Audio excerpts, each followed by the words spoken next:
This is a stem from team number 3 and its name is Balancing the Drops. The team members are Bárbara Benítez Coronado, Antonio Galván Coronado, Alexe Pérez Kohler, Carla Sofía Domínguez Garza, and Mariana Valdez O'Connor. We want to make accessible the water for almost everyone, and for doing that we have to solve the problem of the acid rain. So that's what we're going to do, and our main objective is to recollect the acid rain water and calculate their pH. Roof of the house is going to have a channel in order to obtain the water and direct the water to the rainwater collector, which is a cone, and then it will arrive into the storage tank. Later, it will pass to the neutralizing compartment where the neutralization process occurs using carbonate calcium. And also we have the pH sensor and the LCD, that it's a screen where we can see the data in real time. So that water it's going to be tested to see its pH and verify if the neutralization process succeeded or not. When the pH of the water is now neutral, the clean water will go out from the faucets of the house. The main stages of construction of our STEM project were a bit tedious because first we have to do the experimentation of the neutralization for the acid rain. Then we had to do a blueprint for our prototype, which that meant different mathematic calculations, dimensions, applying the experiment onto a real prototype that can do that more efficiently. So yeah, and the materials and tools and technologies we use are Etunes pills. We use citric acid for the experimentation.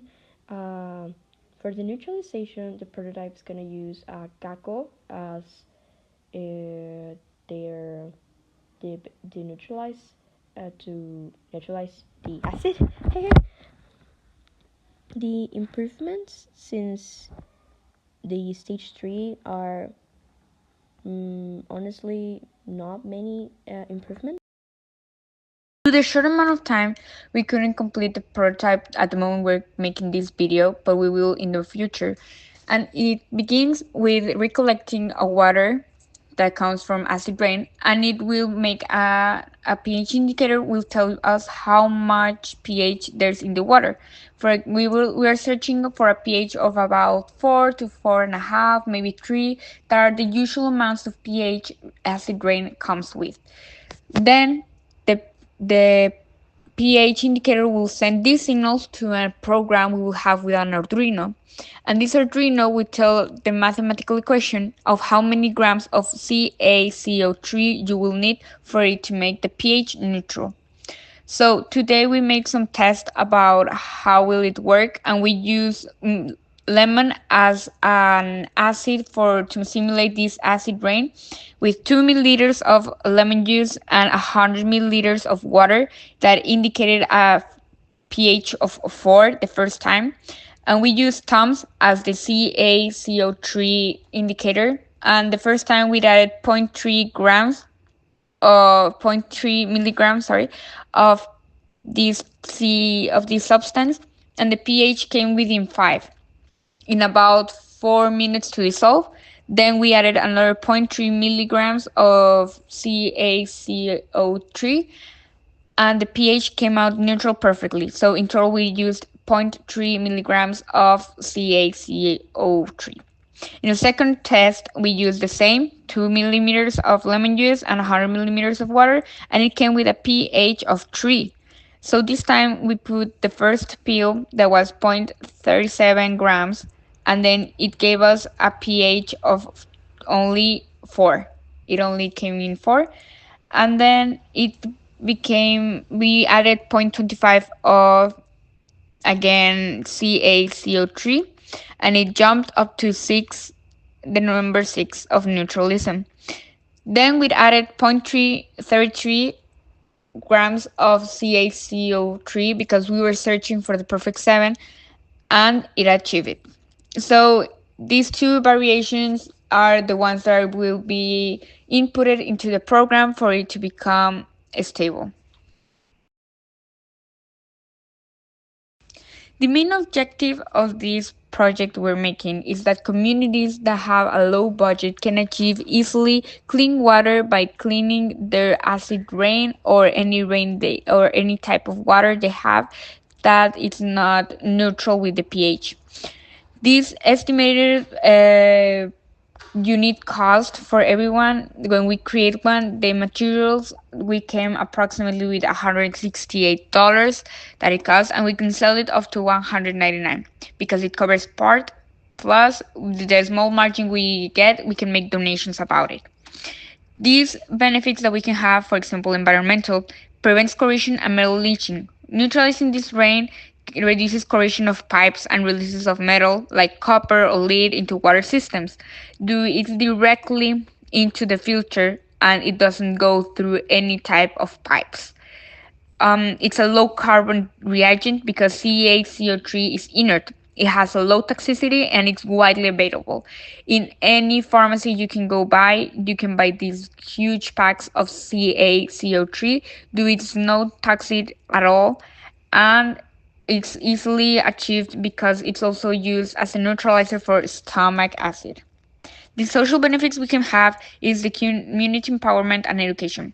It can be low cost, hands-on unit, can be used in school, citizen science projects, and community water monitoring programs to demonstrate that acid rain impacts and remediation.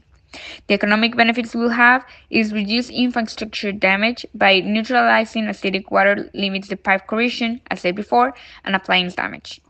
Also, it's a easy and affordable manufacturing. We will make it 3D printed also, and cheap sensors and DIY friendly. This prototype is better than others because there are other solutions. For example, passive calcite or acid neutralizing filters that are these columns and tanks filled with CaCO3, and water flows slowly to dissolve and raise pH. These cons are that the tank size is very bulky, it's very expensive, that it can lead up to $500, the cheapest prototype you can buy, and it's a limited flow rate depending on the media size. It's not responsive to sudden changes in acidity, and it doesn't replace. Our prototype is portable, it's small, and it measures pH before dosing and computes required CaCO3. For example, another solution that we are better than is chemical dosing systems. These are active systems that dose a chemical solution, for example soda ash, via measuring pump controlled by pH controllers to maintain set points. These are used in pools, industrial water, and some municipal applications. This is a very good for that because it controls pH precisely, but it requires chemicals that may be more hard to dose, and it secure storage and more maintenance. High, and it's much more expensive to the controllers and the pumps. Because our device only is a small case and low cost, and we are only using CaCO3, not any harmful or chemicals, we are much better option in case of an accident. Also, this solution is better because we can use it in community and citizen science groups by monitoring local acid runoff, schools and universities as lab field kits for teaching water chemistry, in small farms or gardens to test and neutralize collected rainwater before irrigation of sensitive crops, and also small industries and workshops for lab scale neutralization. But if we're being honest, some limitations we have is that it's not a replacement for full-scale treatment. It's small and it's not very with the best materials made. It's very easily that it cannot be actual better work for big measurements, and the bacteria testing is limited. And with using some chemical processes, we want to purify that water, that acid rain, so everyone can drink it and take that